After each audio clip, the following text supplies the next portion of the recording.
to do is, they have to retain the word which is what? Existence. Atma is existence. It is not shunya, it is not zero like Buddhists say.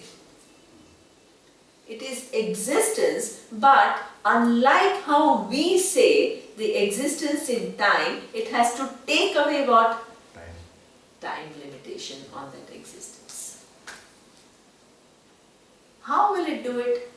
How will it take away the time limitation which is a connotation on existence?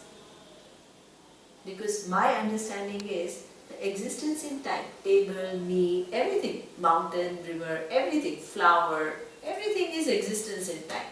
So I know the word existence, but what it conveys to me is an existence which is within time and space.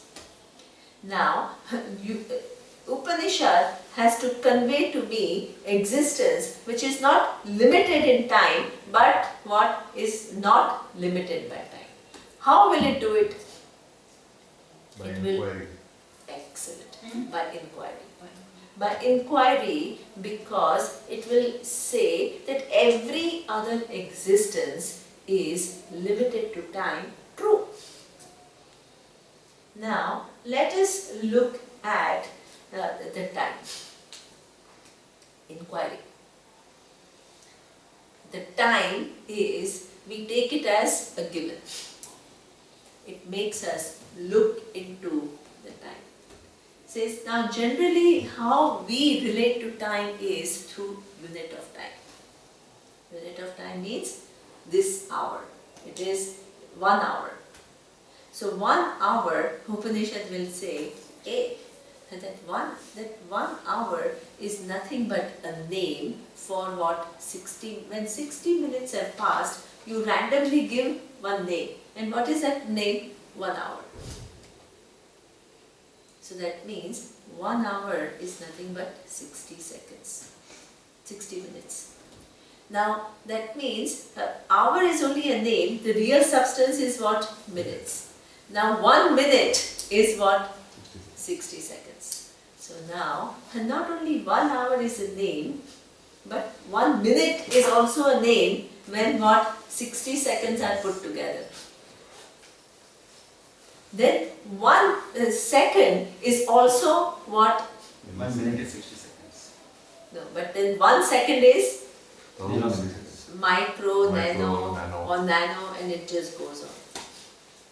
And it goes on, and it goes on, and it goes on.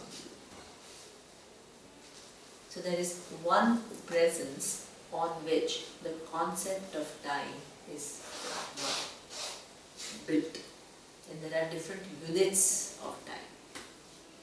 So this presence on which multiple units of time are built, is it subject to time or it is the truth of time?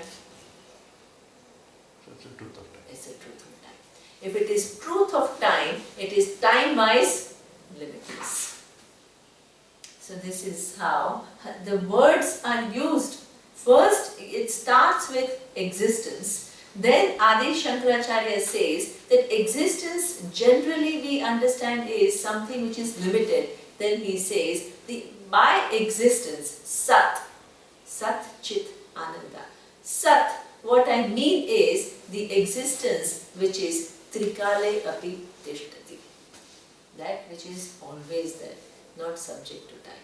Being the truth of time, it is always there. This is the method of communication. You use what? Vachya, you use a given familiar word, but you use it and you move it from what? Vachyartha to Lakshyartha. First the direct meaning and then what? The intended meaning. Then the second word is used and that is what? Chit. Chit is awareness. Now, in this awareness, generally, our understanding of awareness is what? Me, the little person who is aware of everything. So then, what Upanishads say is, this person who is aware of everything else is a little person. That is what we call a bhokta, the enjoyer or the doer, or the, that takes all these different forms. So, when we use the word awareness, we don't mean this only the bhokta, the enjoyer. We also mean, you saw in the previous first verses, we also mean what? The object of enjoyment. And we also mean what? The process of enjoyment through which the enjoyer is enjoying the object. So that means chit is not only you, the little person who's enjoying different things. It means, what is the meaning of awareness here? Awareness, which is what? Making the enjoyer what it is, the object of enjoyment what it is, and the process of enjoyment what it is. You use limited words and you what? You retain one part. So you actually remove the attribute. And you remove, exactly. And then you come to that. And Absolutely. keep removing till you stop and say there is nothing there. Absolutely. So that means you retain one part and you remove the attributes. You retain existence. If you did not have existence, then there is no need to use the word sat. You use one essential meaning, you remove all the attributes. This is the methodology. You retain the meaning of existence, but you take out the connotation of what?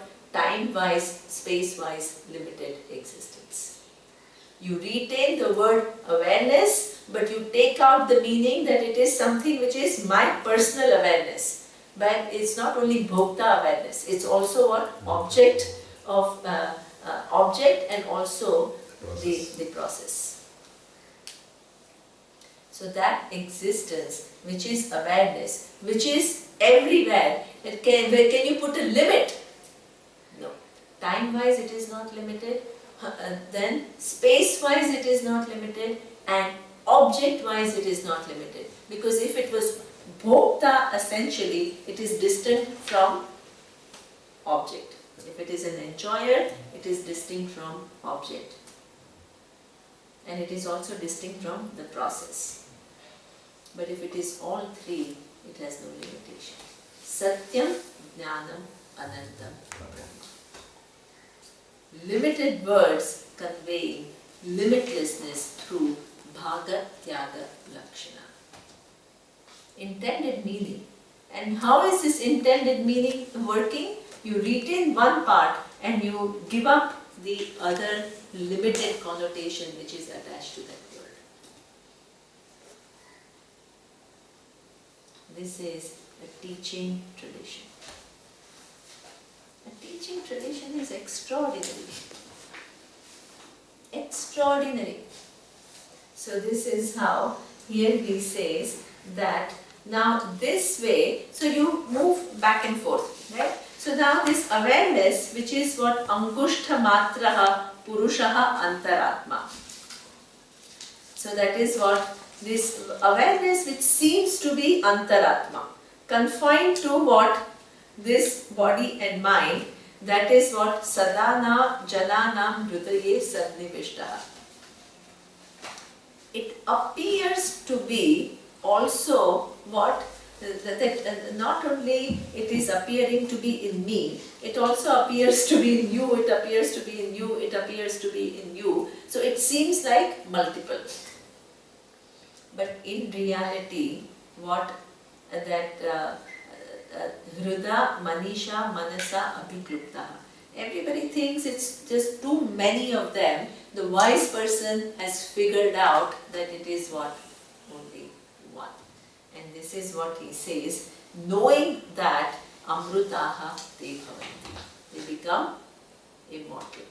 So that is, it seems as though there is bottle space. It seems as though there is glass space. It seems as though there is thermos space. It seems as though there is a room space. It seems as though there is ashram space. In reality, how many spaces are there? One. Does the object create division of space between inside space and outside space? Appears to. Appears to. Exactly. It only appears to. But in reality, no object has divided the space. Truth. Truth. Appearance fools us. And because it fools us, our language is what? A language of a person who's fooled.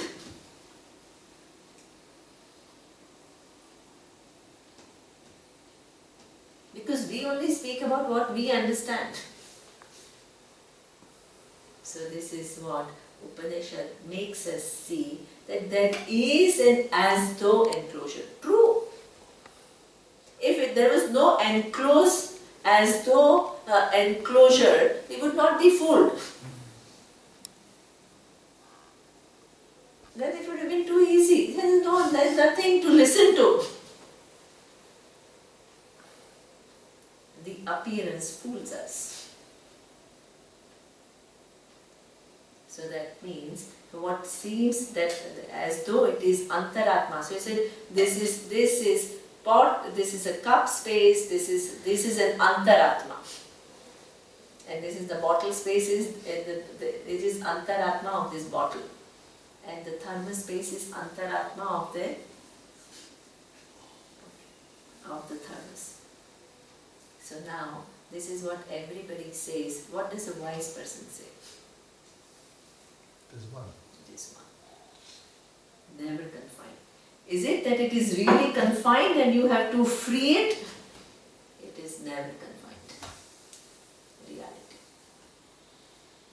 So this is how this person, now see, the person starts with oneself. I am not really this body, I am not really this mind, I am this invariable presence, because of which the changing conditions in of the body and mind are known. Then I said, he is also not the body, he is also not the mind, he is also that awareness. You are also that, you are also that, you are also that.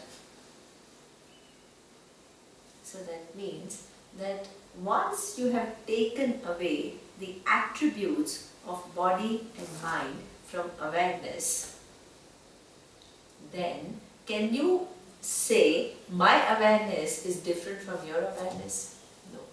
Because if you were to make that statement that your awareness is different from my awareness, you have to give me some attribute of your awareness which are different from my awareness. Then it becomes an object. With attributes. The attributes belong to body, the attributes belong to mind. Which attribute will you give to awareness?